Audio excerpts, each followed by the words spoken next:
Hello, everybody, my friends and family. I wanted to take a few minutes and let you know that I too feel your pain.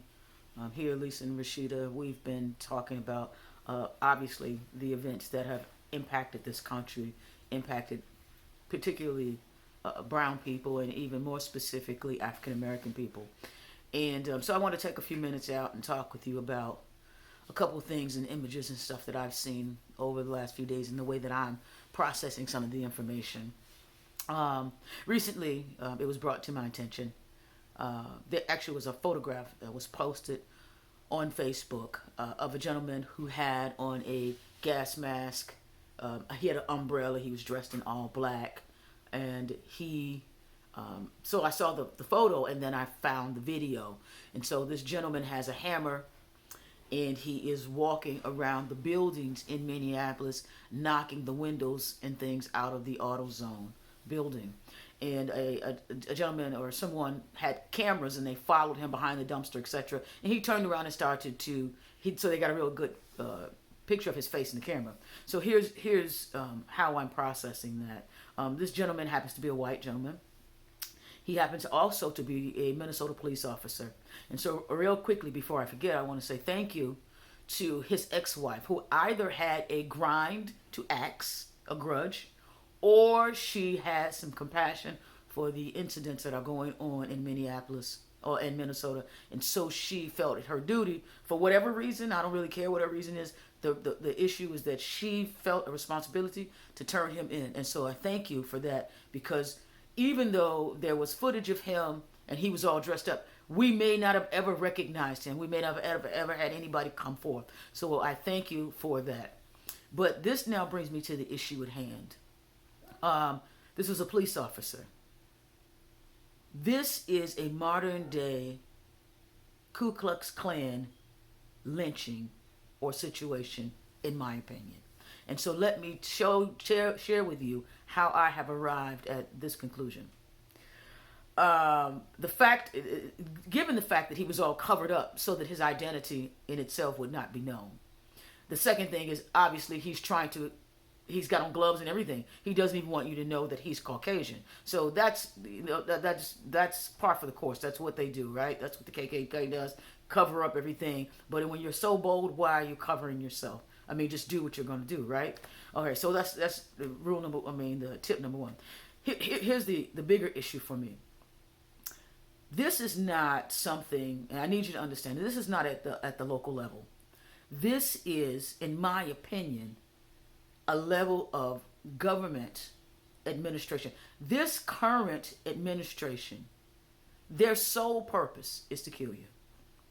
It's to kill you. It's to kill you. It's to kill me.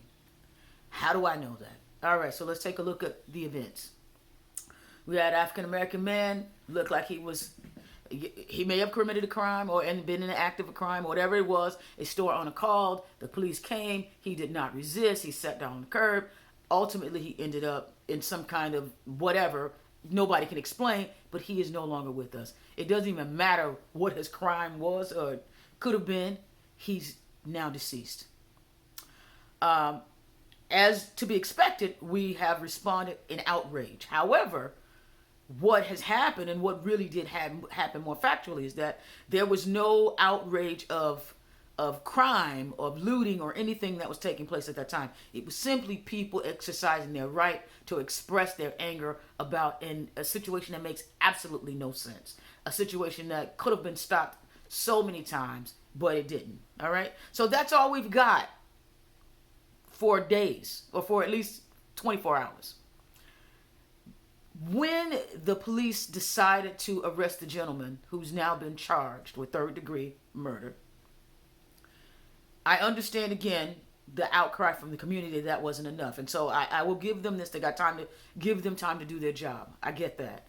All right. And to find more charges, because they can always add things on. But you need to get something that you can arrest a guy on that will stick right away. So I can roll with that. Here's what I can't roll with. Up until that point, for the most part, this is people, American citizens of all colors, expressing their dislike for the events that have taken place. Peacefully, as far as I'm concerned, because nobody's being hurt, Nothing's been damaged. But here's where things turn. You have a commander-in-chief, somebody who's supposed to be in charge, who's supposed to have compassion. You have a president tweet out something that says, no doubt, look, let's forget the insult of the fact that it was taken from a time where black people were marching for rights, civil rights, right? He takes a quote and says, when the looting starts, the shooting starts. And I'm sure the Trump people are going to act like, well, they don't know the origin of that. That's just how ignorant. That's even worse, that he would not know the origin of it and say it. So ignorance in the combination or in the equation doesn't make me feel any better about it.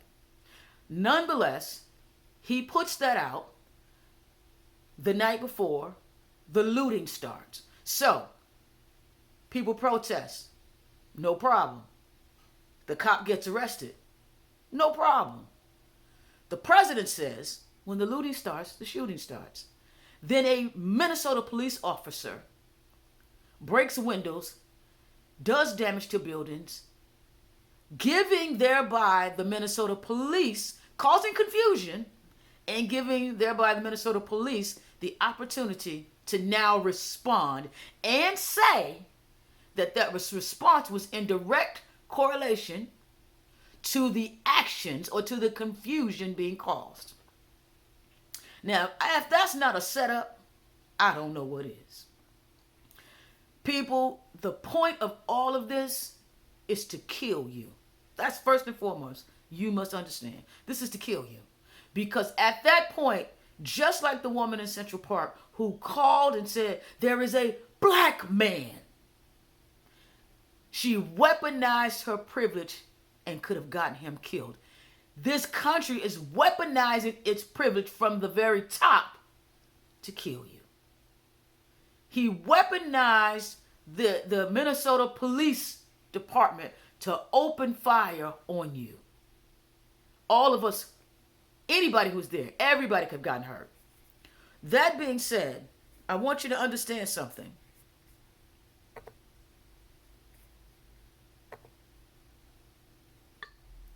The purpose in all of this is to redirect. Well, there are a couple of purposes. Aside from killing you, and I mean killing you in this way, it obviously would have been physically had the police opened fire, right? They threw the tear gas. They threw all of the things that they hurled at the protesters because they thought this violence was going on. And then protesters started to loot, which gave them permission to open fire. All right, so we've got that. But here's the other thing.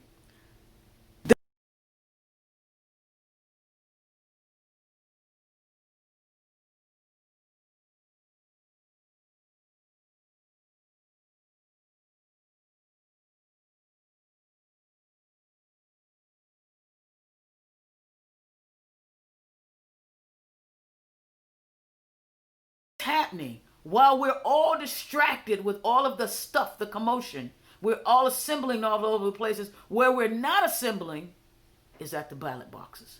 We have got to remember early voting has started. If you don't, and I get it, we're all upset, if we don't turn our attention to the election, that's the real crime, and believe me, that is the real intent, to steal this election. So protest. Take a time out. Vote. Come back and protest. Just in that order. You've got to pay attention to the election, because that is the whole point of all of this. The other thing is, please understand that none of us take action until we're under duress. It's just how we are. Somebody, you driving in your car, somebody tells you something's wrong with your car, you're like, yeah, I get my car service. The moment you start to drive that car and it stutters, then you might give them the benefit of the doubt that they might be telling you the truth, that something's wrong with your car and should have it checked out. That propels you, thrusts you into action. That's what we do. So take this action. What's going on right now? Move yourself forward. This thing should birth leaders, business people, careers. All of us ought to be different people when we come out of this thing. There's no way we could live through this and be the same. If you are the same person with the same mindset, something's wrong with you. Go to a psychiatrist. Get yourself checked out. Just be honest. Here's what you got to understand. You know, I watched Don Lemon do this piece about President Obama. Donald Trump hates Barack Obama. But you ever ask yourself really why? Think about this. Barack Obama, Michelle Obama said this 1,000 times. She doesn't have any more gifts and any more knowledge or they're not special, they're not superhuman. But why does this man, so you can do exactly what they do. So why does this man hate Barack Obama so much? Here's why. Anytime you have somebody that's walking in their purpose, you gotta have haters. The more successful you are, the bigger and louder your haters have to be. The issue is that regardless of what Donald Trump says, Barack Obama is disciplined enough. He's like Mary. We had my pastor preach recently about Mary. Why the Lord chose Mary to carry Jesus? Because she was going to see the process through. He's like Mary. He was given an assignment. He's not apologizing for it. He takes the hit, but he is seeing his assignment through. It's not for you to like. It's not for you to agree with. It is his assignment. God has given each and every one of us a unique, special thumbprint and gift because we all have a role to play. The best thing we can do, you want retribution, you want revenge, fulfill your assignment so God can finish his work of art. We are all but small pieces in a bigger plan. But it ain't the devil's plan, it ain't Satan's plan, it ain't Trump's plan. And it's not going to win. It is if you get so distracted that you don't vote, if you get so distracted that you don't feel your own purpose, if you get so distracted that you don't get to destiny, then they win. It's that simple. So I need us to come back together. I need us to get it together, have our moments. Just so you know, Dark Knight, DJ Rodney Lewis has this wonderful set on Twitch. I listen to that at 2 or 3 o'clock in the morning because I can't stop. I can't make my brain turn off, but it relaxes me. Find something to redirect that energy. Turn off the TV a little bit, get a little bit of space. You got to come back to it because you need to know what's going on. But more than anything, what I need everybody to do is reach down inside and find out what it is you're supposed to be doing and get to it. Because you missing the boat on your gift is also helping derail the bigger plan. That's how people win. That's how they beat us. You got to stay the course. I got to stay the course. I'm not talking at you. I'm with you.